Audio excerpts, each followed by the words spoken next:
It's the amazing Rico Brogna podcast with your host, Evan Roberts. How the hell are we feeling? You know how we're feeling?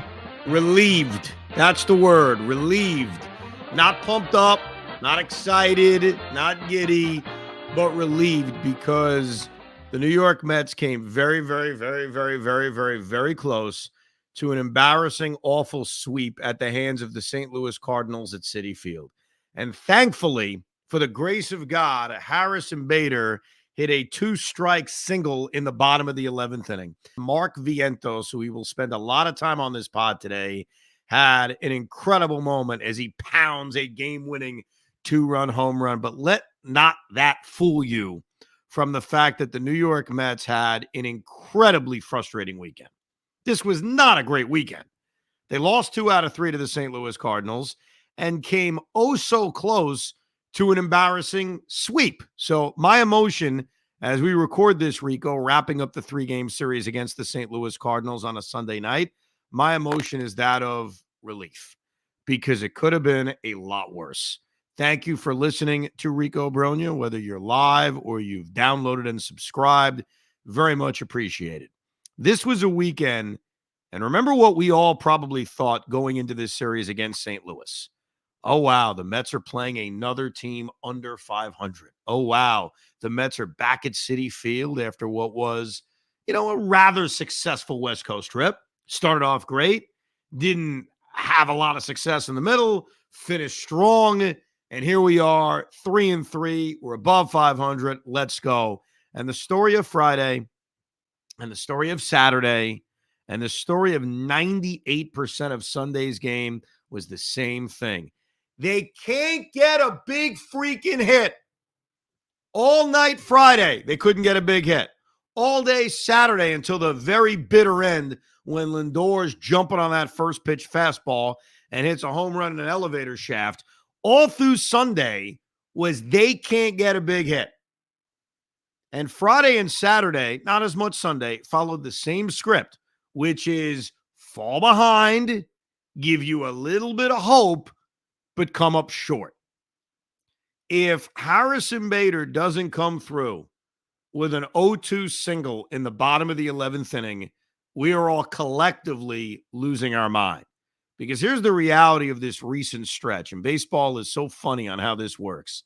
After they won the first 2 games against the LA Dodgers, and we were all high as a kite, winning on Friday in LA, winning on Saturday in LA, the Mets responded by losing a game in LA, 2 out of 3 in San Francisco, and the first 2 games against the St. Louis Cardinals. Do the math. The Mets had gone on a 1-5 stretch, the same stretch that began the season, the same stretch that caused panic. And they were very close on Sunday to making it 1-6 and making you question everything you started to get giddy about from earlier this season. Now, let's go through this series. We got a lot to get to. We'll go to your emails, the roster moves.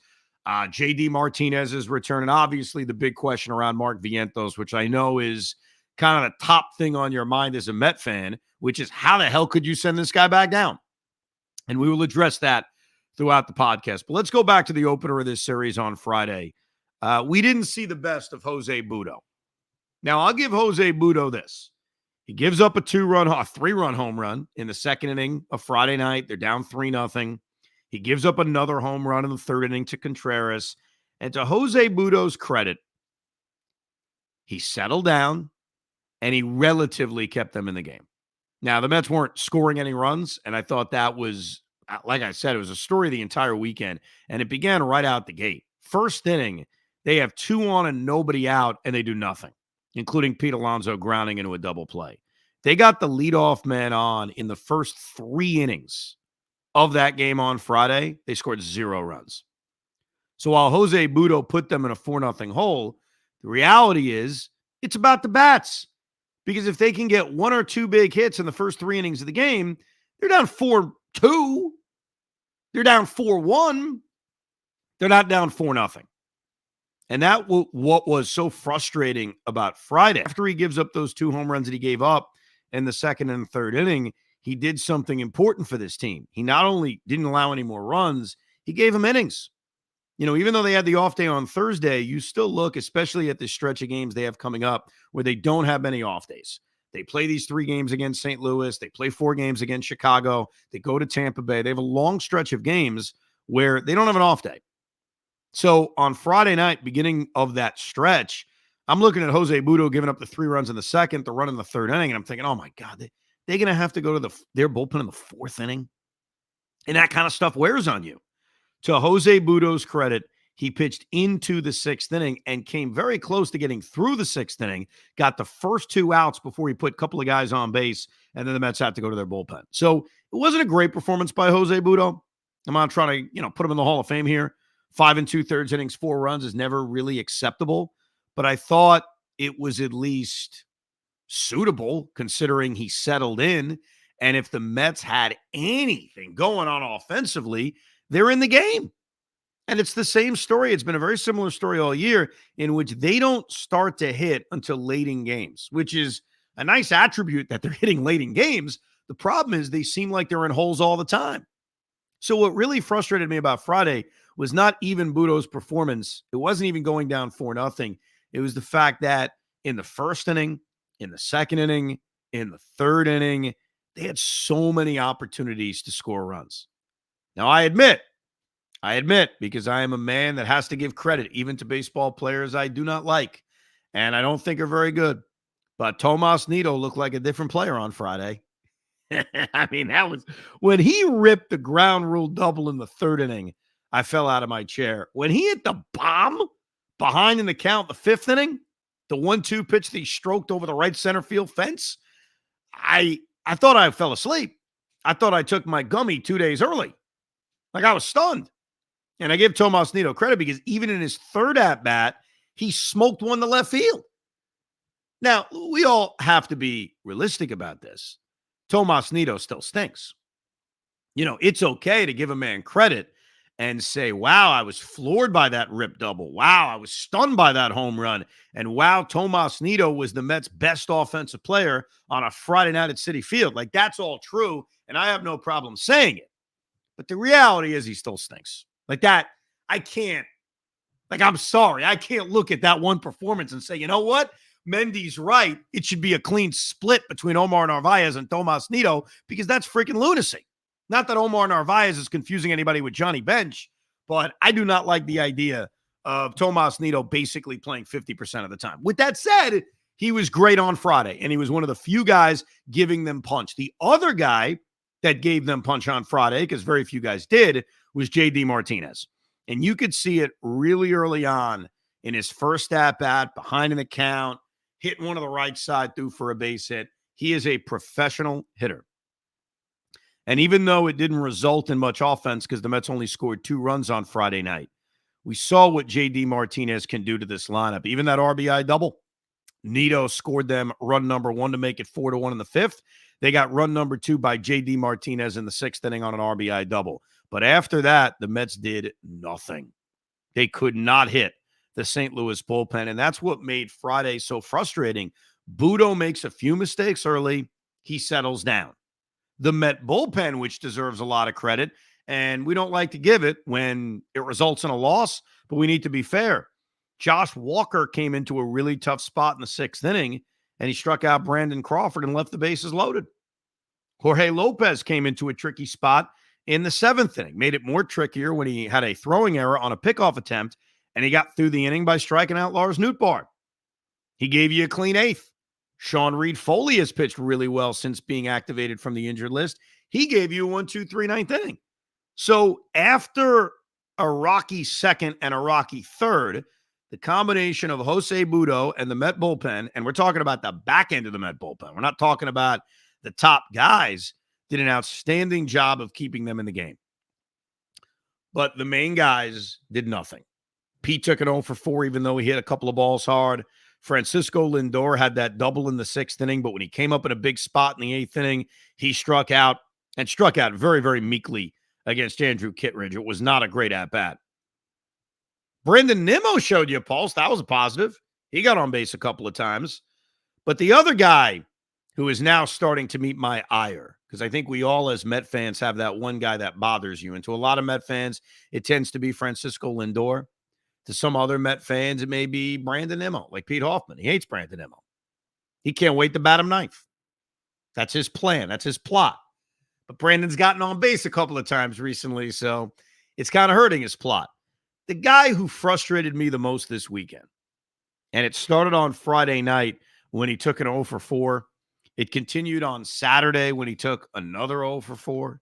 It continued on Sunday when he had a very meek 1 for 5, including at bat in the 11th inning in which he lined out with a runner on third and less than 2 outs. And the guy I'm talking about is Jeff McNeil. Jeff McNeil has got to get going. It seems like his only base hits, like the base hit he had on Sunday, was like a little dunker, kind of threw his bat at it and dunked it into the outfield. That's fine. I don't care how he gets his hits, but he hasn't got enough hits. Because here's the reality about Jeff McNeil as an offensive player. He doesn't draw a lot of walks. He doesn't hit for a lot of power. So the only way he's a productive offensive player is to get a lot of base hits and hit 320. Like, he's one of those guys where, 280 seems like a decent batting average. And for a guy like Pete Alonso, you'd sign for it. But when you are the kind of hitter that Jeff McNeil is, who does not walk, who does not hit for power, who does not drive the ball, you better hit 320, or else, I don't want to say you're useless. That's probably too strong, but you're not special. And Jeff McNeil is not having that bounce back year that we need, that we hoped, that I have to admit I sort of expected. I thought we would see more of the batting title McNeil of 22 than the guy from last year. It is early. I admit that. We are still less than a month into the season. But Jeff McNeil had a very quiet weekend. Very quiet weekend. And he's the guy I look at. I know Lindor will take some heat, but he's the guy I look at who's giving you nothing. Like, Lindor is giving you start and stops. Lindor will have his bad days like he had on Saturday, because Saturday was obviously maybe one of his worst games as a Met. But then on Sunday, it's a home run. And as we saw back on the West Coast trip, he'll have productive days. Jeff McNeil really hasn't. So when you go back to Friday, it's frustrating that Budo settled in after a rocky start. I give him a kind of a C rating for his performance. Like, it wasn't great, but I thought it showed you something. And for a back of the rotation arm, which is all you're expecting from Jose Budo, it's not terrible, because the reality is for the Mets to win games, a 5 2/3, 4 runs performance where your bullpen backs you up and gives up nothing should be enough for you to actually come back and win the game. I ain't asking you to score 12 runs. It's not like an Adrian Hauser start. Go out and score 5 runs against the St. Louis Cardinals, and they couldn't do it on Friday night. It was very, very frustrating. But that's the offense. They lost on Friday night because of their offense, and they could not buy a big base hit. On Friday night, they ended up going 2 for 11 with runners in scoring position. They could not hit. They could not get the big hit. And so when they lost on Friday night, it was like, all right, okay. First game, homestand, go win Saturday, go win Sunday. Just go win this series. That's what you got to just go out and win this series. And then we get to Saturday, and before you could get your ass settled, before you could get comfortable, if you went to the game, before you could get the hot dog in your mouth, if you were at home, before you can be like, oh, wow, what's going on in the Islander game? Oh, crap, it's going overtime. Before you could do any of that, they're getting their ass kicked and they're down 4-0. And you know what we call that? We call that the Hauser special. I answered this question last week. Hey, how long before you turn on Adrian Hauser? How long before you ask for Christian Scott? How long before you ask for Joey Lucchesi? How long before you say, okay, enough's enough? And I said, not yet. Give it a couple of more starts. That dog crap performance that we saw on Saturday against the Cardinal offense that, let's face it, came in here averaging less than 3.5 runs a game.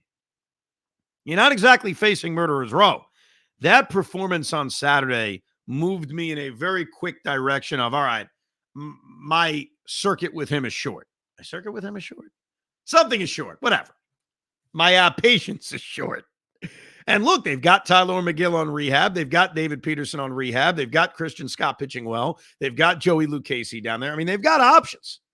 It's not like the Mets have to run him out there every 5 days. And you know what? I'll tell you this about Adrian Hauser. The Mets don't get enough innings out of their starting pitching. Certainly he's a part of that.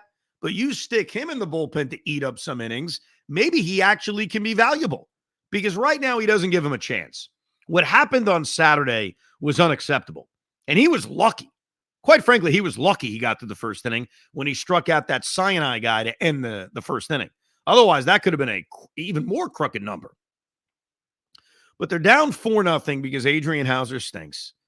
And here's the part that killed me on Saturday. Actually, there's a lot of parts that killed me on Saturday. Brandon Nimmo leads off the bottom of the first inning against Sonny Gray with a base hit. It's like, okay, you know what? You give up 4 in the top of the first inning. How about this idea? You don't have to get it all back in the bottom of the first inning, but get a run or two. Just get a run or two. They get a gift because Sonny Gray threw a wild pitch.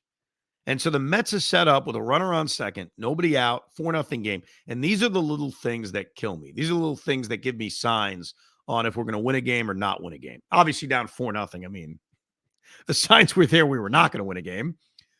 But get a run back. You know, you don't have to get it all back, but get a run back.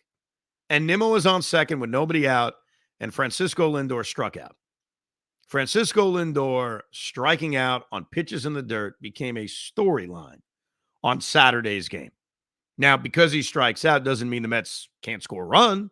Doesn't mean Pete Alonso can't, rip one up the alley. He doesn't. He flied out to right field. Doesn't mean J.D. Martinez in his second Met game can't come through. He doesn't. He strikes out. So the Mets have this golden opportunity. It's so similar to Friday to just get back in the game. Just get a run. They do nothing.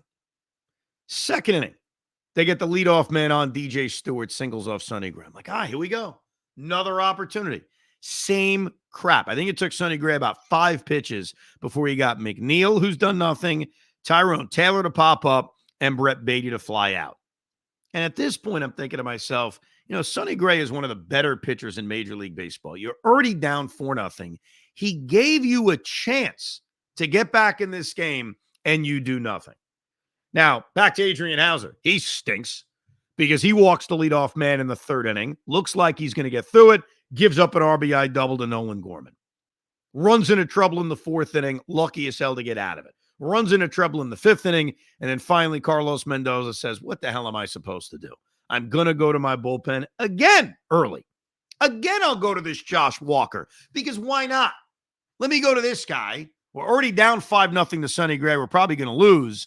If he pitches well, great. If he doesn't, let's not waste a valuable arm. We're probably going to send him down to AAA anyway. By the way, they did. And Josh Walker does another great job. Another great job. He comes into a really tricky spot. He balks in a run, which is not the great job, but then he gets out of the rest of the inning. And then he goes out and gets 2 more guys out the following inning. So it was, I mean, look, he gives up the run on the balk, which I'm still not even sure what he actually did.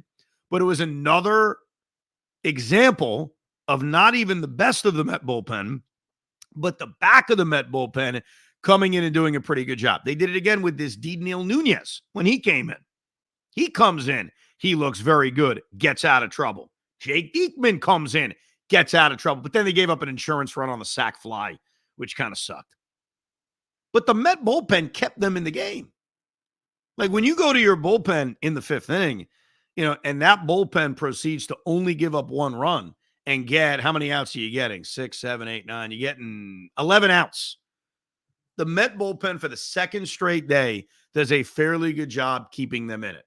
Now, this time they would at least attempt to come back. Brandon Nimmo had a big 2-run single that was helped out by a rare error by Nolan Arenado. Pete Alonso with his 200th home run, which was cool to see. And they're back in this game. It's a 6-4 game. But that's what we call the tease, ladies and gentlemen, because the Met bats did nothing after that. Nothing. Jeff McNeil pops up. Tyrone Taylor grounds into a double play. And even though that could have been a really nice victory with the bullpen holding it and the Mets offense finally waking up, it turned out to be the same story. Put yourself in an early hole. Have your starting pitcher not be able to complete deep into the game. Have to overuse your bullpen to the point where you're going to send a guy down who's pitched well. Hello, Josh Walker, and then come up short. Now, let's get to that 9th inning because that's where the Mets, again, suck you in just a little bit against Cardinals closer Ryan Helsley. Jeff McNeil strikes out on 3 pitches because he stinks. They get a nice at-bat from Tyrone Taylor behind in the count, singling off Helsley.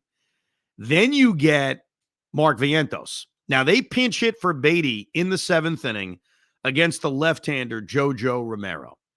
And I liked it. I really did. I got an email, and we'll go through the emails later because there's a wide range of emotion emails because of the fact that things were so bad for a while. And then, yes, they finished things pretty good. Actually, I don't even think it was an email. I think it was a direct message on social media from Igor.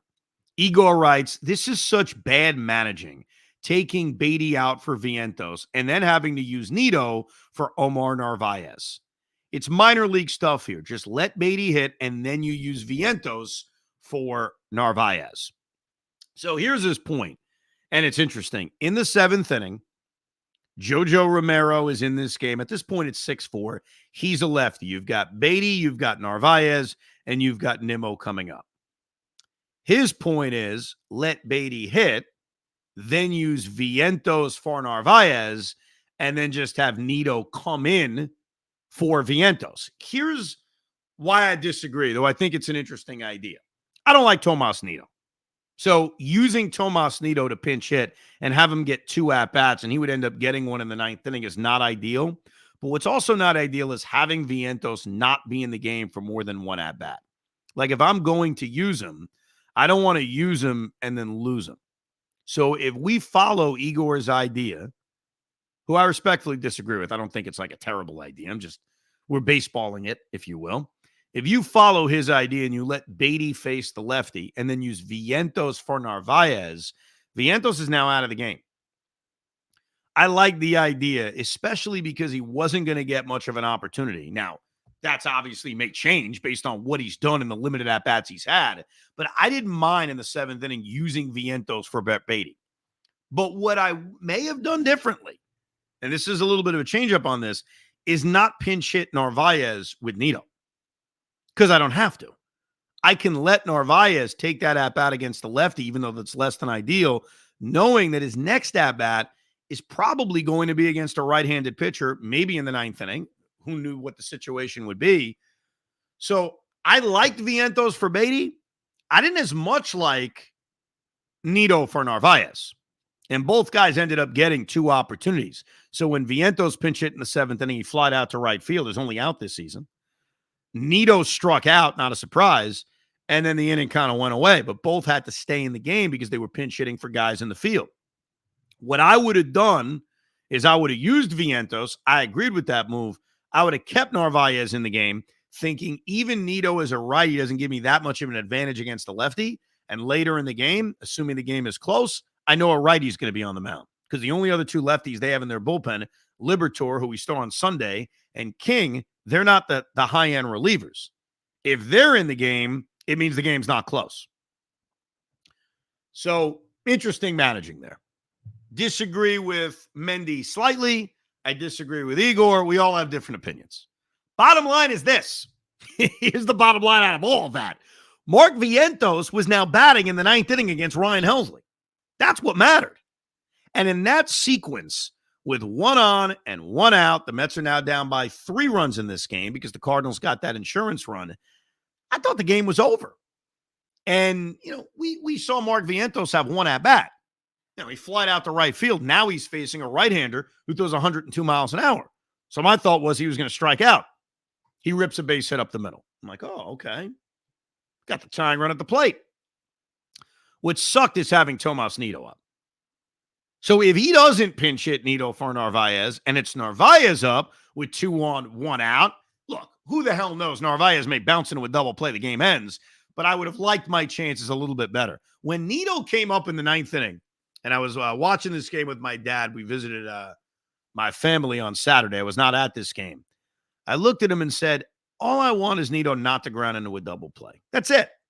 He strikes out, he strikes out. He pops up, he pops up. Do not end this game. Just give Brandon Nimmo an opportunity as the tying run. Now, luckily, Nido hit that weak little pop-up to first base. Great. Nimmo has the awesome at-bat, and he walks. And we are set up on Saturday with a situation that had a chance to be like that defining moment, that memory of 2024, and maybe the thing that fully gets Lindor going. Bases loaded, 2 out, bottom of the 9th inning, down by 3 runs. And oh, by the way, Lindor is not only 0 for 4 with 4 strikeouts, it felt like every one of them were on 3 pitches. They weren't, but it felt that way. He was overwhelmed by the strikeouts that he had, 3 of which against Sonny Gray, 1 of which against Andrew Kittredge. So he comes up. We're all thinking the same thing. Could Lindor give us that magic? And I don't blame him for swinging at the first pitch because Ryan Helsley has now thrown a lot of pitches. He pitched the night before. You think to yourself after a Nimmo walk, I'm going to get a fastball to hit. And if I can jump on it, I can do major damage. And instead, he freaking pops it up. And it sucked. That's a sucky moment. Pete Hoffman has brought his dog into the Rico for the first time. Hello, dog. Yes, this is Joni. You know what? I got to be honest.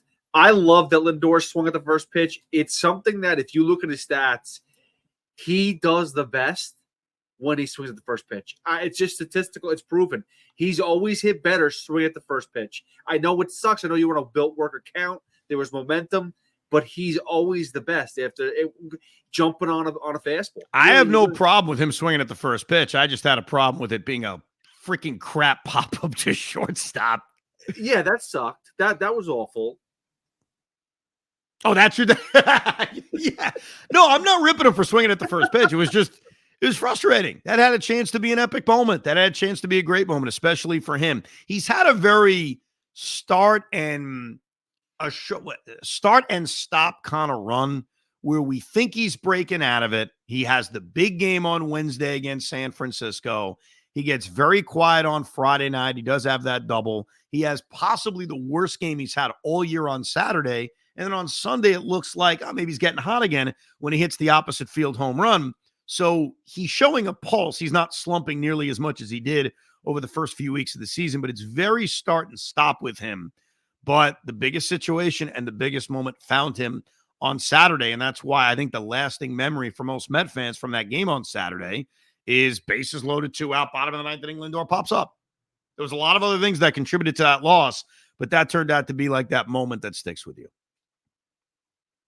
Yeah, it definitely is going to be the one that stands out. But I do have to say that even though maybe it's a lot of stop and starts with Lindor, I do have to say that he has now been consistent. He's getting big hits in big spots throughout games. Maybe it's not the biggest moments, but he is contributing.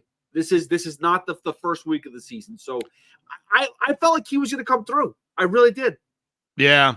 It was so brief. Like in that moment, I'm trying to think. I want to be honest. Like, what did I think was actually going to happen? I'm sitting there at my parents' house. I'm like, all right, well, the game's coming down to this. That's kind of cool.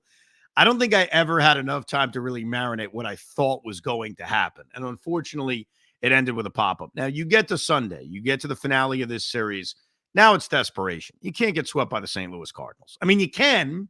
We'll be upset on the Rico. Met fans will start to panic again. You'll be under 500. So you can, but you can't. It would be a damaging loss to lose the finale to the St. Louis Cardinals. And I went to this game on Sunday. I went a little bougie on Sunday because I found Delta Sky 360. That's the lower level where they give you the unlimited food and the unlimited drink, which I didn't find out about till last year. I was able to find 2 tickets on SeatGeek because my wife loves it. Like, she loves going to Met games if I can bouge her up and bring her into that section. And so for me, who, loves going to Met games and is like, great, my wife wants to go, I was all ready to bouge her up, and I could not believe it. I found 2 tickets for $110 a ticket, which is, trust me, $110 is nothing to sneeze at, but in that section is well below what anyone ever charges. So I don't know if it was a mistake. I don't know if the gal was just like, I got to get rid of these freaking tickets. I don't want to deal with it. Put it this way, the face value for my seats up in the 300s is the same amount of money. So it was a steal. And so I bouged it up on Sunday. Had a couple of cocktails. ate some sushi. I only ate the sushi because my wife brought it for me. I had a hot dog. She had a good time, and it was a gorgeous, gorgeous Sunday afternoon. 75 degrees. The sun is out. I put the Knick game on my tablet just so we could keep abreast of the situation. That's a Sunday afternoon. The kids were with the in-laws. It was like, this is a party. And then, of course, the Mets again. I mean, it was the same freak. It was the same crap. They have opportunities against Lance Lynn. They can't do anything. In the second inning, DJ Stewart draws a walk. Tyrone Taylor hits a ball that off the bat I thought was going up against the fence. And Brendan Donovan put his stamp on the game. He made like 3 great defensive plays in left field, including that play. Harrison Bader grounds in with double play. They get the leadoff man out in the 4th inning. They can't get a run home. They get second and third, 1 out in the 5th inning. They can't get a run home. It's the same crap. The only difference, and this is a significant difference, is that Jose Quintana came to play. That was the difference. That the Mets actually did something that I was starting to get convinced we were never going to see. And that's a starting pitcher not only going to the 7th inning, but going to the 8th inning.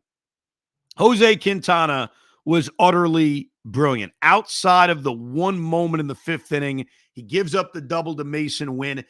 You guys may have to help me out on this because I'm at the game. I look down for a second when Mike Sinai, however you pronounce it, lays down the bunt to third base and Brett Beatty can't make the play. And they called it an error. And at least from where I was watching, I thought it was just an infield hit. Like I thought that was going to be a tricky play. But anyhow, they called it an error, whatever. That's my own score booking in issues. But that's the only run that St. Louis got off Jose Quintana. And he was great. And what I loved was that Carlos Mendoza kept pushing him. That Carlos Mendoza didn't say after 6 innings and a low pitch count, you know what? I'm done. Let me take him out. He lets him start the 7th inning where he pitches a 1-2-3 inning. He lets him start the 8th inning where he pitches a 1-2-3 inning. Jose Quintana was brilliant. He retired the last 11 guys after he gave up that run and gave you probably the best pound-for-pound start of the year, and so needed because of how early in the games the Mets have been using their bullpen. Now, granted, they hadn't used their top-end guys, so even though they were using their bullpen a lot on Friday and Saturday, Diaz didn't pitch, Otto didn't pitch, Garrett didn't pitch. I get all that, but still. Like, it was awesome to see a starting pitcher go deep into a game, and that's what Quintana did. Now, the Mets were able to get that run back. Francisco Lindor, we've kind of alluded to it, gave you a good moment by going Oppo Taco, a little left center field action to tie the game up at 1. But even right after that, they get a walk from Alonso, a base hit from DJ Stewart, and they've got 2 on, and they've got nobody out. They've got Ollie Marmol going to the bullpen. Here comes Ryan Fernandez, and they do nothing. Now, tell me if I'm crazy. We haven't seen enough of Tyrone Taylor. We're still learning about Tyrone Taylor. 2 on, nobody out. Tie game, bottom of the 6th inning. We can't bunt. We just can't lay a bunt down. You got McNeil and Bader coming up next. I just don't think it's a terrible, terrible idea. But it wasn't even an option. Wasn't even a thought. Let me look at how many times Tyrone Taylor has sack bunted in his major league career. And I'm sure the answer is like never, because that's Major League Baseball. I haven't seen enough of Tyrone Taylor. Like, there's certain guys where you know DJ Stewart is not laying a bunt down. In Tyrone Taylor's career, he has laid down 1 sacrifice bunt. Actually happened this year. That's right. He did have a sack bunt this year. Only time. Now, maybe the 6th inning is too early to do it. I'm sure a lot of people listening don't like that idea because the bunt has died, but I certainly thought about it. And then he strikes out. And then Jeff McNeil flies out to right field, and Bader lines out, and that's another inning that goes nowhere. The worst one, though, was the 8th inning.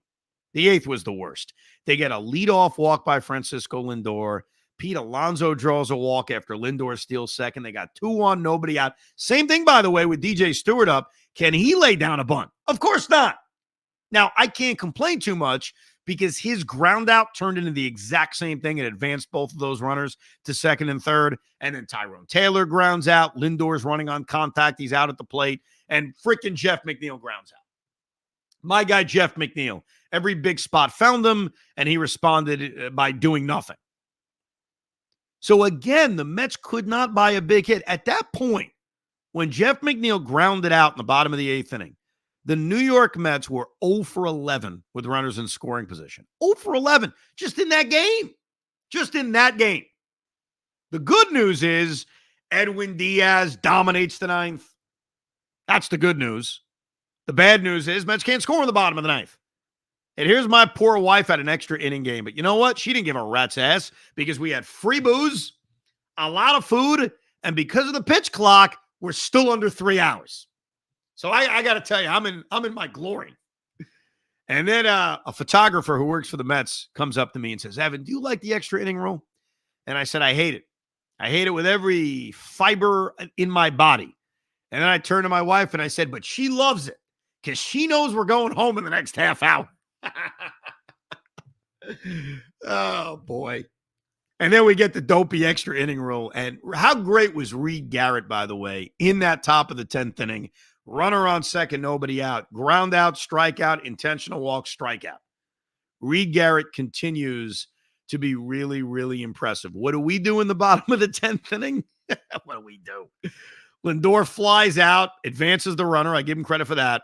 Walk Alonso. And as I'm explaining to my wife, because she's like, why did they walk Alonso? Why?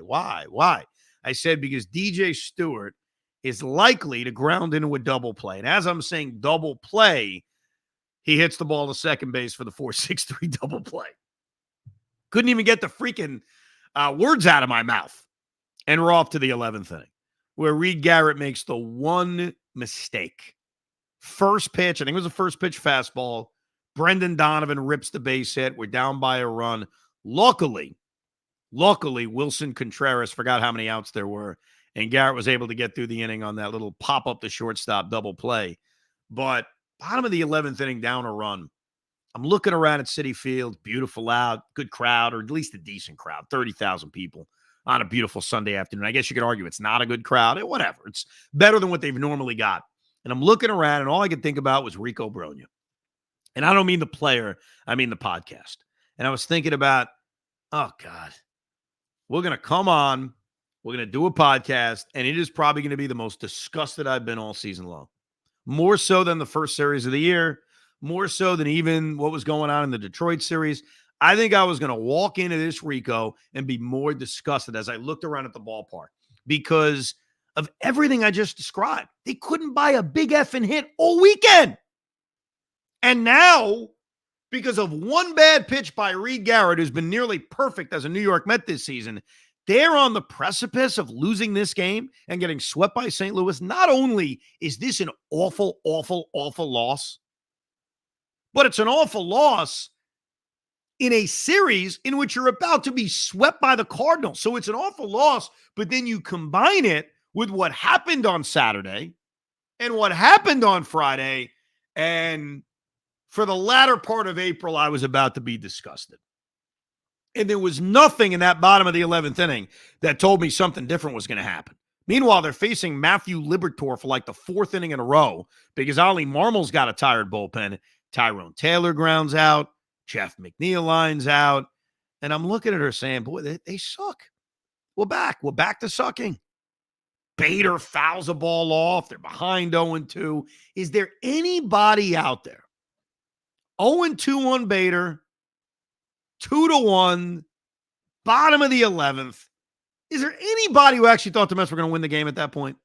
Like anybody. Now, Hoff, I know you love Bader. You love the guy, and that's great. He's a wonderful guy. He's a local guy. But 0-2, bottom of the 11th. Did you think there was a shot the Mets were going to come back at that point? You want the honest answer? Yes. No. I did not. I really wanted it to happen, but there was no chance. I honestly thought, I was like, wow, this is a bad series sweep by the Cardinals, and we're screwed. But I was wrong, thankfully. Oh, we were all wrong. It's 0-2. I got like my pen and my scorebook ready to shut it because once this game is over, I want to hightail it the hell out. And he ripped that single to center field.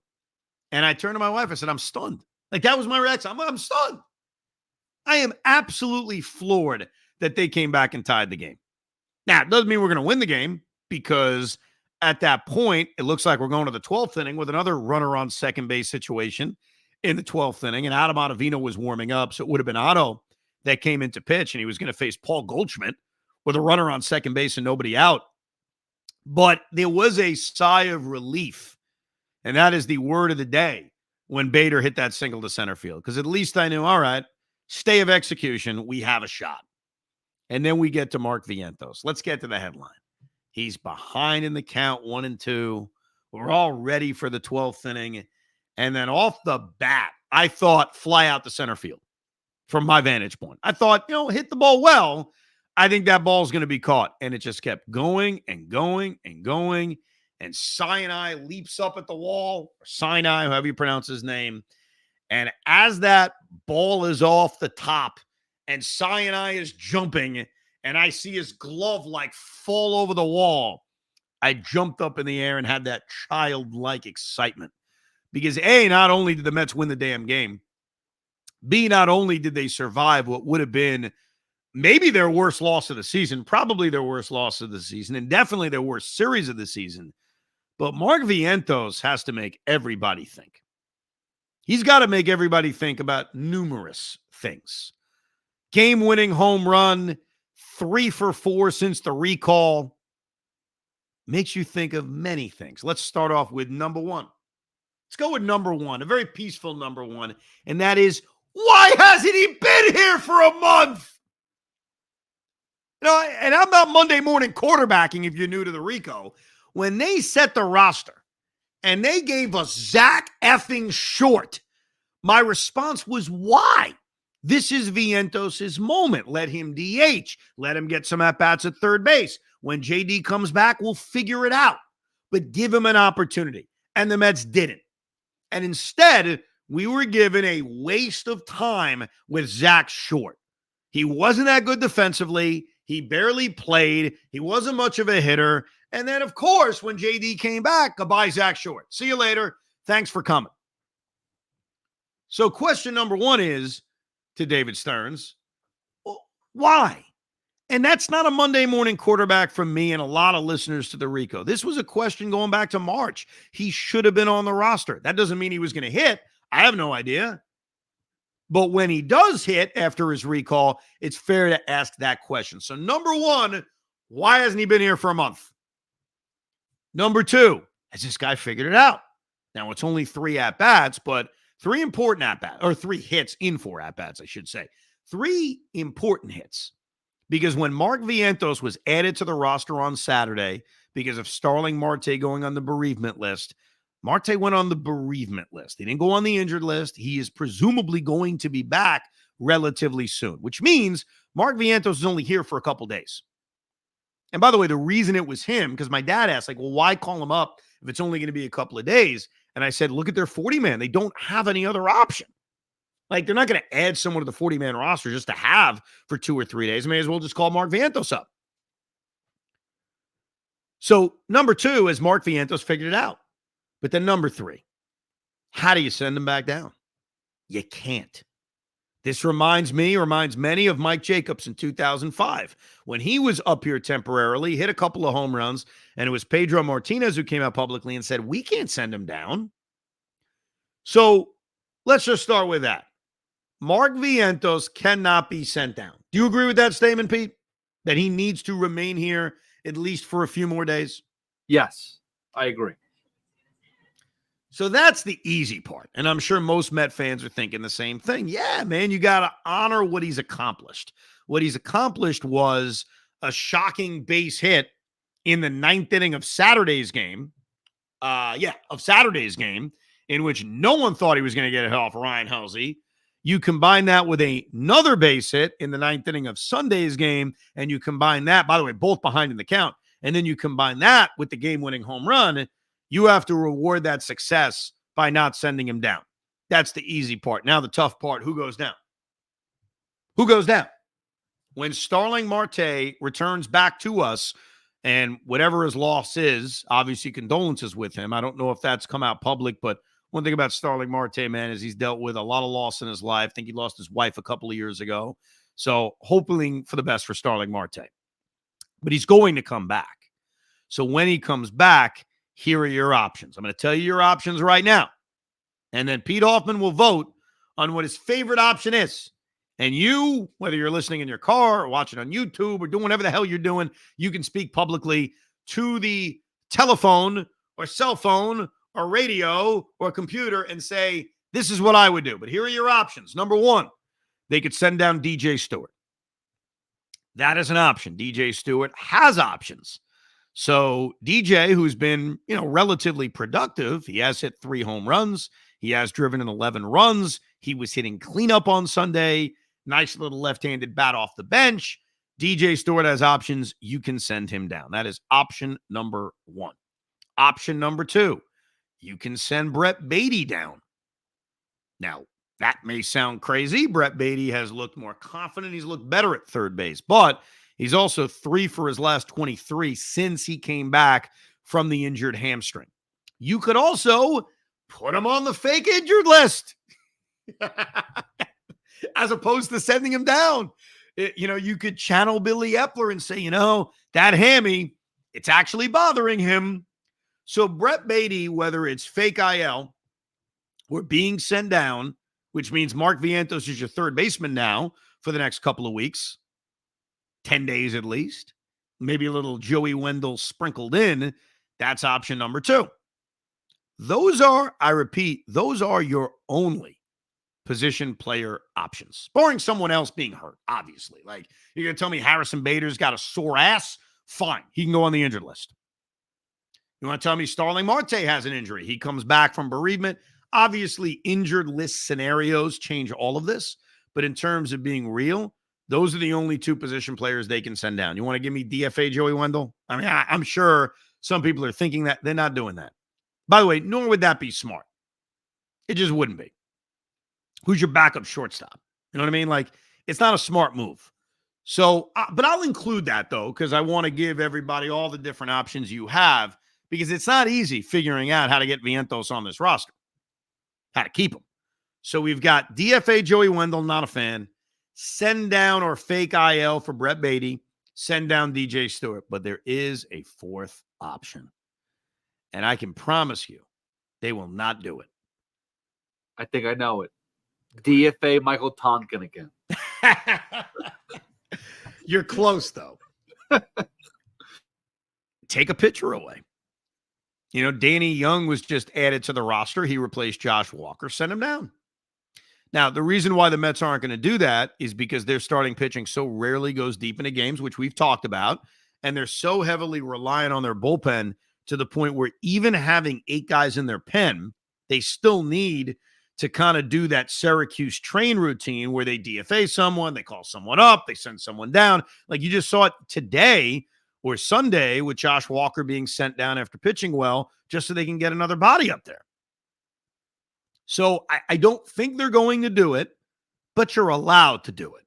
It's an option if you're looking for a way for Vientos to be on this roster. So those are the options. I will now tell you what I would do.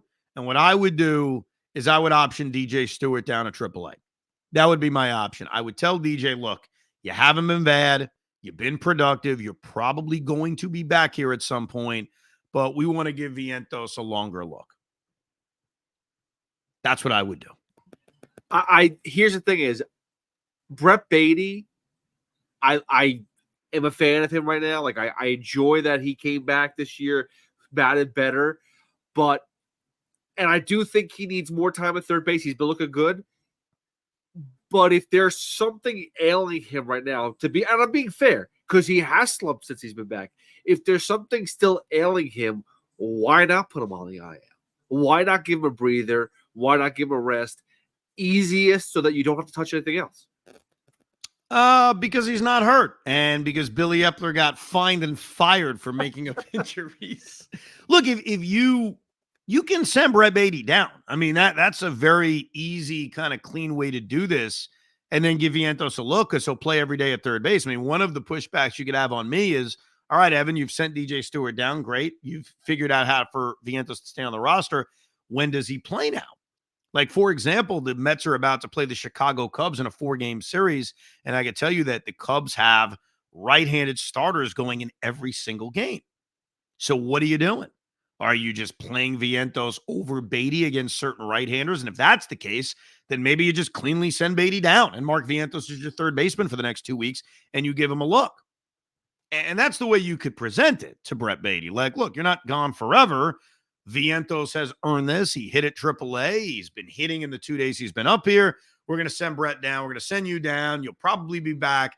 Here's Vientos getting that option to play for the next 2 weeks. One thing Carlos Mendoza said, he was asked after the game, is Vientos going to stick around? He did not confirm that he would, but did say, I expect him to be in the lineup tomorrow, as in Monday. And I think that's interesting because Jameson Taillon is on the mound for the Chicago Cubs. So is Vientos playing instead of Brett Beatty? I assume he's not playing instead of J.D. Martinez, who did not play Sunday. And I certainly also assume he's not playing instead of Pete Alonso. So does that mean we're going to start to see Beatty sit against right-handed pitching for Mark Vientos? It'll be interesting. Keep an eye on it. I mean, the fact he's going to be in the lineup tomorrow against the righty shows you that the Mets are saying, you know what, he's hot. Let's give him a look. And what if he goes 3 for 5? Now, what if he goes 0 for 4? Does that mean he should be sent down? Not necessarily. Good problem to have, though. This is all good problems to have. Let's get to some of your emails, the ricob@gmail.com. This one comes after Saturday's loss. Ron Shea. I'm a Francisco Lindor fan, and I believe he's a great player. He will be a Met for life, and I'm good with it. All that being said, when you're 0 for 4 on the day, you need to take a pitch. At any level in baseball, they teach you that. A weak, lazy pop-up to end the game is unacceptable on the first pitch of an at-bat from Francisco. Excuse my language, but why the F did we not pinch hit for Tomas Nido?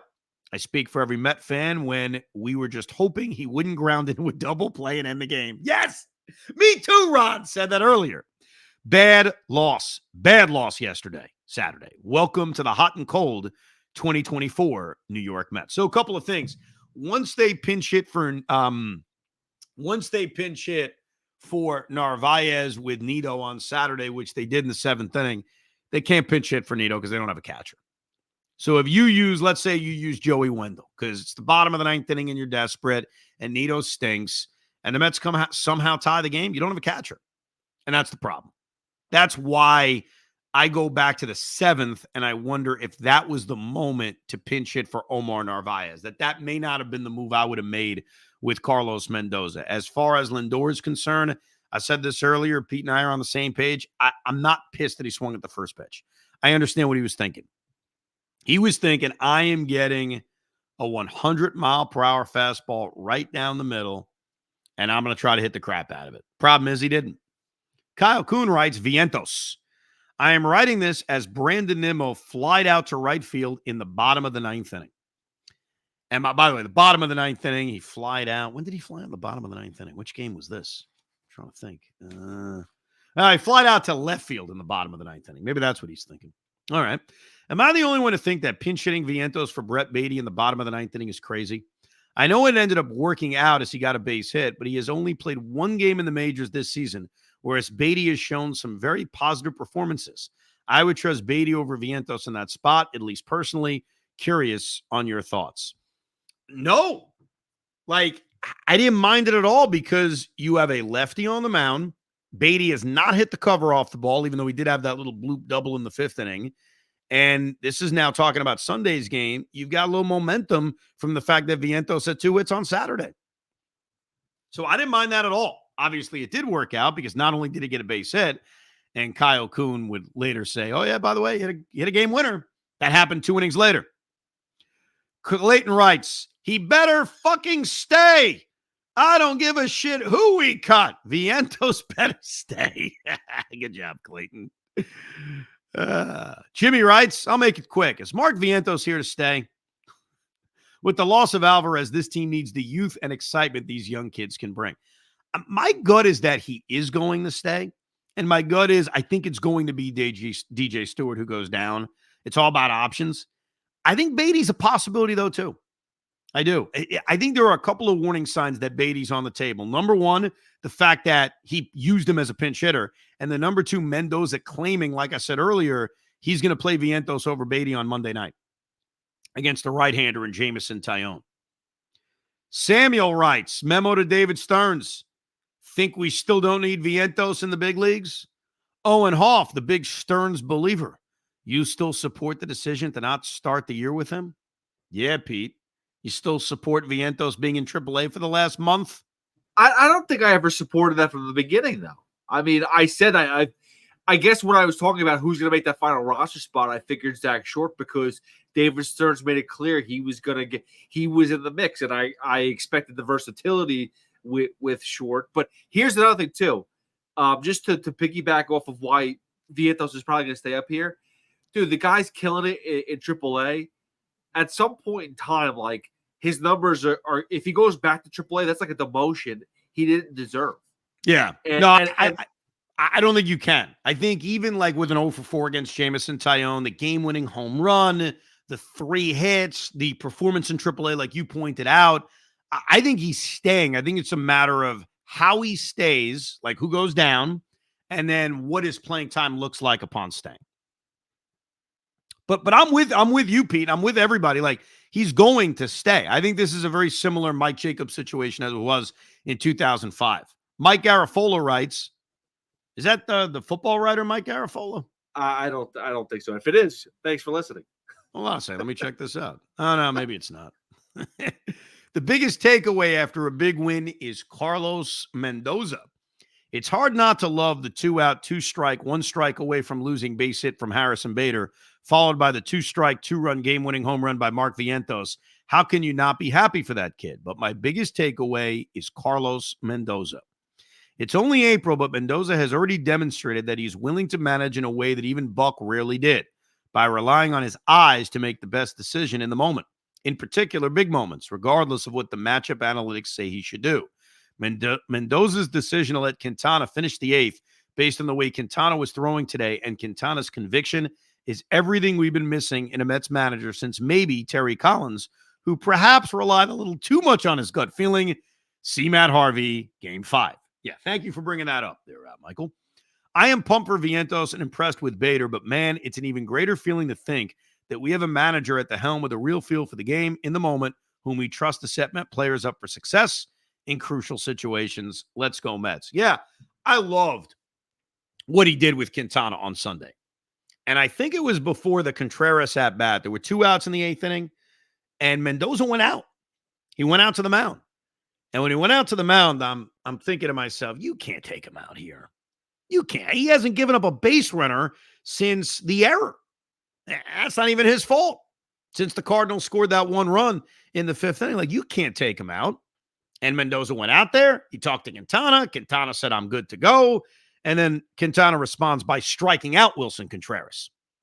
So I think that was a real positive sign. My issues with some of Mendoza's decisions are very much minor.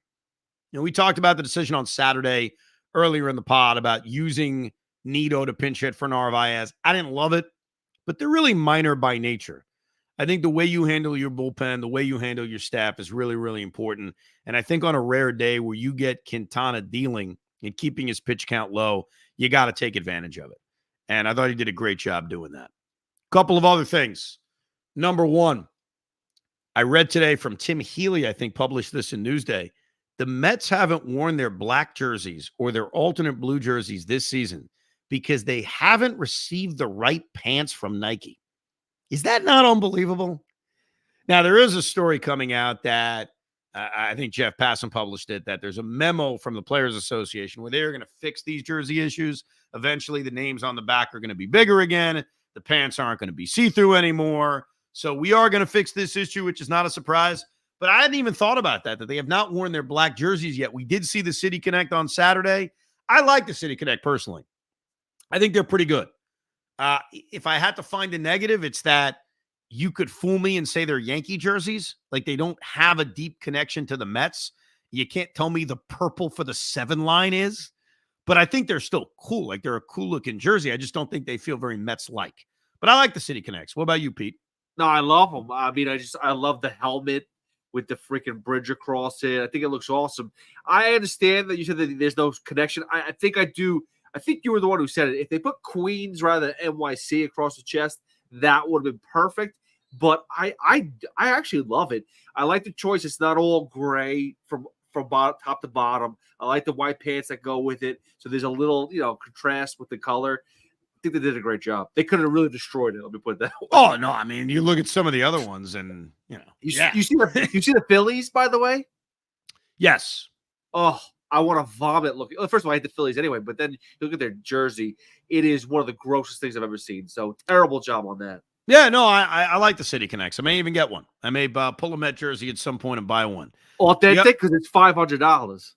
It's $500? Yeah, who tweeted it today? I think it was it Laura Albanese or somebody did. They were at the stadium. They took a picture of the price tag. It was $450, but with tax, it's $500. Oh, that's insane. Yeah, I wouldn't get a jersey, actually. I think what I would get is a hoodie. I'm a big hoodie guy. So the City Connect hoodies look pretty good. Couple of other things. Number one, David Peterson and Tyler McNeil are on their way back. They're making rehab starts. So the David Peterson timetable, a lot quicker than I thought. He looked great. He pitched at single A on Sunday. But keep this in mind with Peterson and McGill. The rehab clock has started, and that is 30 days. So we could see David Peterson and Tyler McGill sometime in the middle of May, but they both have options. So if there isn't room, if the Mets aren't recalling them, it's okay. They can actually activate them in 30 days and then option them down to AAA. I'm not sure that's going to happen. Let's see the state of the Met rotation, the state of the Met bullpen by the time we get to the middle of May. But both David Peterson and Tyler McGill are on their way back. I got something I would like to throw in there, and I don't know if you have it, but the Rockies have 7 wins. The Marlins have 6 wins. The White Sox have 6 wins. Reed Garrett has 5. That's funny. Just saying. No, that's amazing. Reed Garrett, just piling up the victories out of the bullpen is kind of badass. Like, I know it doesn't always have to do with him. Sometimes it's just about the luck. But yes, Reed Garrett having 5 victories is insane. It really is. And he continues to be great, man. He is one of those weapons now, and the strength of the New York Mets. We're a month into the season now. We are 27 games into the season now, 14-13. The clear strength of the New York Mets in this moment is their bullpen. I don't think there's any doubt about that. It's also funny looking at the National League. It's early, so you try to find patterns, but you don't want to over-exaggerate some of the patterns. Here are a few of the things that we know and we shouldn't be surprised by. The Atlanta Braves are really good. The Philadelphia Phillies are really good. The LA Dodgers at some point will win the National League West. I'm not sure about the Central. I mean, both the Cubs and the Brewers are off to good starts. But that second and third wild card spot in the National League feels gettable. Atlanta or Philly wins the East, probably Atlanta. And the Phillies are better than us, no question about it. The Dodgers win the West. Somebody wins the Central. And that allows you 2 more playoff spots. And in this moment, 15-13 is the third playoff spot. I'm not trying to give you a, hey, if the season ends today thing. Just noticing the shape of the National League and what it may take to be a playoff team. But we got a big 4 games coming up against the Cubbies. As I mentioned, the Cubbies have pitched incredibly well. They've played really well. They're facing Jameson Taillon on Monday. He's off to a great start this year. They're facing Javier Assad on Tuesday. He's off to a great start. And they're facing Shota Imanaga. Man, we went through this during the offseason. Imanaga? It's not Monagut, which sounds like what you're trying to say. Imanaga. There you go. Shota Imanaga, who is off to a brilliant start. Have you seen his numbers? He's 4-0 with an ERA of 1. So that'll be a test on Wednesday. And then this Ben Brown will pitch Thursday, who got beat up in his last start. We got Sevy, we got Manaya, we got Budo, and then we got Hauser. If Adrian Hauser, who so far this season has made 5 starts, 2 of them have been abysmal, 1 of them has been bad, and the other 2 have been solid. If he gives 1 more abysmal start, I'm done.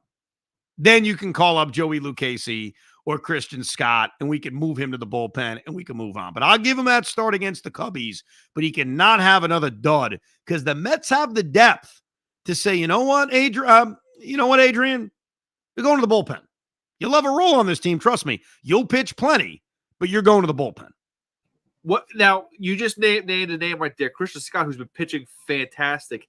Give me a timeline. How soon are we going to see him? I mean, you between McGill, between Peterson, you said Lucchesi, you got 4 guys you're going to juggle for one spot. But has Scott earned a spot yet? I don't think so. I mean, Scott's pitching really well, and in his last start, they pulled him pretty quickly after like 70 or 75 pitches because it was his first start this year on regular rest. I think the Mets are going to take the slow game with him, especially because they have other options. I think if they didn't have other options, it may be a different story. But if I had to guess, I don't think we're going to see him until after the All-Star break. Now, there was another piece of news from the minor leagues that sucks. Nate Lavender, a guy we fell in love with in spring training. He's going to get a second opinion, so it's not official yet, but there's a good chance he's going to need season-ending elbow surgery. So a guy that we thought we would see him at some point this season, unfortunately, has been hit with that pitching injury bug. But as far as Christian Scott's concerned, I think they're going to play the slow game because they have a lot of options. But I'm curious how quickly they will pull Adrian Hauser. You do have reinforcements on the way in McGill, in Peterson, Lucchesi down at AAA. You've got other options. We'll see when the Mets decide to say, you know what? We're going to check in on these other options. You could always email the pod to ricob@gmail.com. Could always leave us a voicemail, which is 725-222-8699. We got a 4-gamer coming up, 4-game series with the Cubs, which means we will give you an extra Rico. In fact, you know what we're going to give you on Monday night after the opening game of this series against the Chicago Cubs? We're going to do it this time. We're going to do a drive home Rico. You ready for that one? I'm ready. Are you ready? Well, I think what's exciting about the drive home Rico is I've done drive home Ricos. I've done a lot of drive homes before, but never airing live on YouTube. That's never happened. So Hoff secretly hopes I get into some kind of accident because he thinks that'll get a lot of views. What we will get though is in the parking lot escaping the stadium, you will get at least 1 or 2 people to stop you in between to say what's up and, say hi and stuff like that. So that will be live. That's great. That will be live. Yes. My plan of attack for this is that, and you can adjust accordingly. When that game ends, as I'm leaving my seat, because I'm going to the game Monday night, that's why I'm doing a drive home, I'm going to hook my phone up immediately to Pete Hoffman. So I want to get that thing done like we're all set up as I'm leaving the stadium so that as soon as I sit in my beautiful Jeep, I could press a button and we could start, because the one thing I can't do is fiddle with anything while I'm driving. That's incredibly dangerous. I could just talk about the Mets while I'm driving. That's okay. So if you want to watch that live or listen to it live, I can tell you it'll be 5 minutes after the game is over. And if it's not, then something went wrong. Maybe with me, maybe with Pete, something went wrong and we didn't get it working. But we will attempt to do a Monday night game 1 of the series against the Cubs, drive home Rico Brogna. Take a listen to that. Either way, thank you very much for subscribing, downloading, and listening to another edition of Rico Brogna. We hope you enjoyed this episode of the Rico Brogna podcast. It's amazing, isn't it? Make sure you download it now to keep it on you at all times.